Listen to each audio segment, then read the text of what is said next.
श्रीमंत इतका माणूस होता माझ्या माहेरी, श्रीमंतही होता आणि त्याचा तेवढा गावात दबदबाही होता. माणूस रस्त्याने चालला ना तर लोक थरथर कापत होते, गरीब लोक रस्त्याने, एवढा दबदबा होता.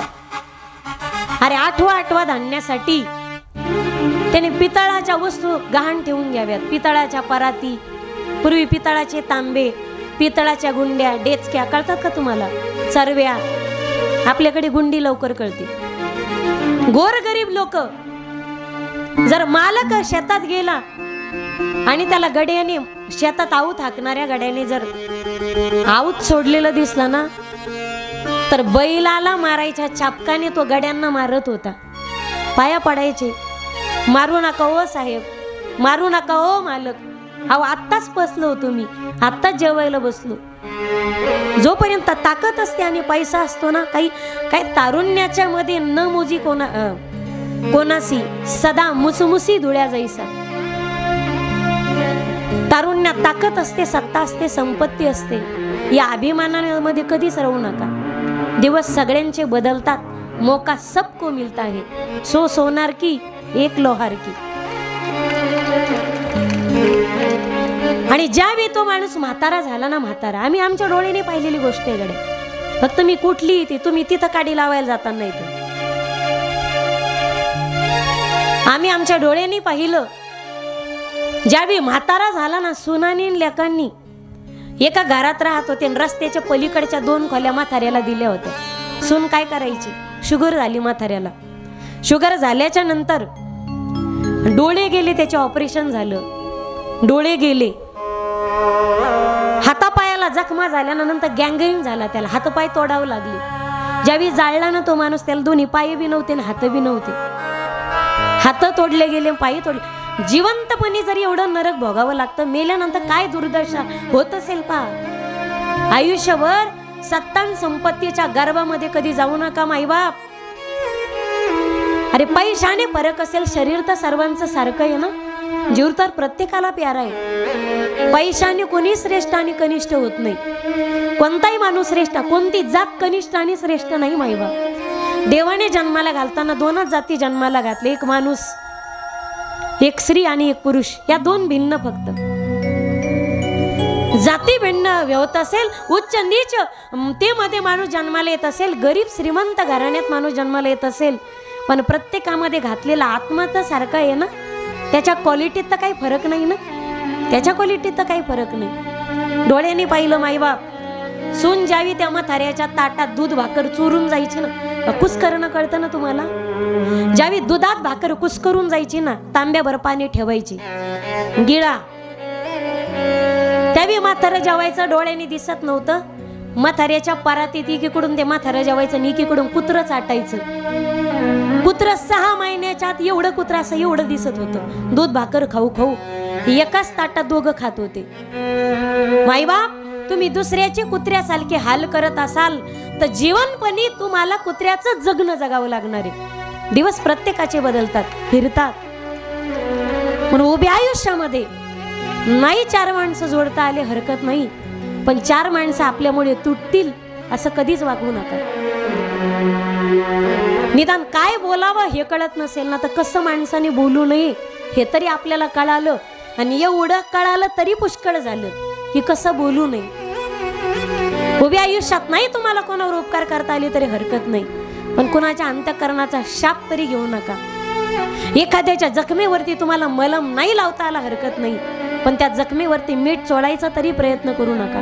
नाही तुम्हाला एखाद्याला भाकर देता येत ना, हरकत नाही, पण आहे त्या भाकरीमध्ये विष कालायचा आणि ताट उलथून लावायचा प्रयत्न तरी करू नका. एखाद्याच्या मार्गात तुम्हाला फूल बनवून जर त्याचं स्वागत करता येत नसेल, हरकत नाही रे दादांनो, त्याच्या मार्गामध्ये काटे बनून अडथळा बनायचा प्रयत्न तरी करू नका. भला किसी का कर न सको तो बुरा किसी का मत करना. पुष्प नहीं बन सकते तो तुम कांटे बन कर मत रहना. पुष्प नहीं बन सकते तो तुम कांटे बन कर मत रहना. भला किसी का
कर मत रहना। भला किसी का कर न सके तो बुरा किसी का मत करना। पुष्प नहीं बन सकते तो तुम कांटे बन कर मत रहना, कांटे बन कर मत रहना। नाही एखाद्याचं चांगलं करता येत आपल्याला हरकत नाही, निदान वाटोळं करायचा तरी प्रयत्न करू नका। सुनीतीने ध्रुवाला मांडीवरचं खेचलं ढकलून दिलं, हातापायाला लागलं, वेदना झाल्या, रडू लागला तो। लहान लेकरू आहे माईबाप, सगळ्यात खोटेपणाकडे काय दुश्मनी करायची, काय वाईट वाकडं वागायचं, मोठ्या माणसासोबत वागा। लहान बिचारे, लहान मुलं देवाचे स्वरूप असतात, त्या लहान लेकरासोबत सुद्धा कुठं खोटेपणा करायचा असतो का? रडत रडत गेला तो, दुरून पाहिला आईने रडताना येताना, विचारलं बाळ काय झालं रे राजा तुला? आई मांडीवर बसलो होतो ग बाबाच्या, आपल्या छोट्या आईने मला ढकलून दिलं ग मांडीवरून। आता आपली आई असती तर काय केलं असतं तिथं? तिची एवढी हिम्मत सटवीची, चल असंच जाते तिला भांडायला, हा लाकडानं तर हाणते तिला। ही आपली आई, आपली आई बर का। एक कादंबरी माहिती का हो तुम्हाला? कादंबरी एक साने गुरुजींची, कोणाची आई? श्यामची आई। एक श्यामची आई, एक रामायणात रामची आई आणि तिसरी आमची आई। एक रामची आई, एक श्यामची आई आणि एक आमची आई। एक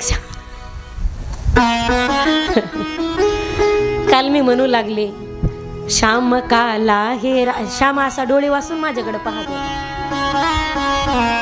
त्याला वाटलं ताई काय मलाच म्हणतात का काय, तुला नव्हते म्हणत रे बाबा। माझ्या उशिरा लक्षात आलं हे श्यामची आई, रामची आई। सांगू रामायणातला एक सुंदर प्रसंग आहे। काय झालं, एकदा प्रभू 8 वर्षाचे असताना रामप्रभू कौसल्याच्या सदनी गेले, दारात उभे होते आणि विचारलं माँ मैं अंदर आऊ? आई मी आत येऊ का? त्यावेळी कौसल्याने विचारलं राघव असं काय विचारतोस राजा? आईकडे जात असताना मुलाला विचारावं लागतं का? त्यावेळी रामप्रभू म्हणतात आई मुलावरती प्रेम करायला आईला कुणाची परवानगी घ्यावी लागते का? नाही राजा, पण असं आडवं का बोलतोस? आई नाराज आहे मी तुझ्यावर, कारण तुझं माझ्यावर प्रेम नाही, तुझ्याएवढं शत्रुघ्न भरत आणि लक्ष्मणावर प्रेम करते ना, तेवढं माझ्यावर प्रेम नाही करत आई। तुझं माझ्यावर प्रेम नाही, तू सगळ्यात जास्त तिघांवर प्रेम करतेस, माझ्यावर नाही प्रेम करत तू। त्यावेळी कौसल्याच्या डोळ्यात पाणी होतं, राघव खरंय तुझं म्हणणं, मी तिघावर प्रेम करते जास्त, तुझ्यावर तेवढंसं प्रेम करत नाही मी, करते पण माझं प्रेम तिघावर जास्त आहे। काय तू असं का करतेस? त्यावेळी कौसल्याच्या मुखातले उद्गार आहेत, राघव मी या घरची मोठी सून आहे ना, आणि मोठ्या सुनेवर काही जबाबदाऱ्या असतात, बरोबर आहे ना, फार जबाबदाऱ्या असतात। मी या घरची मोठी सून आहे ना राघव, जर मी तुझ्याच वर प्रेम केलं तर अख्खी अयोध्या म्हणेल की कौसल्या स्वार्थी, स्वतःच्या मुलावर प्रेम करते, सवतीच्या लेकरावर प्रेम करत नाही।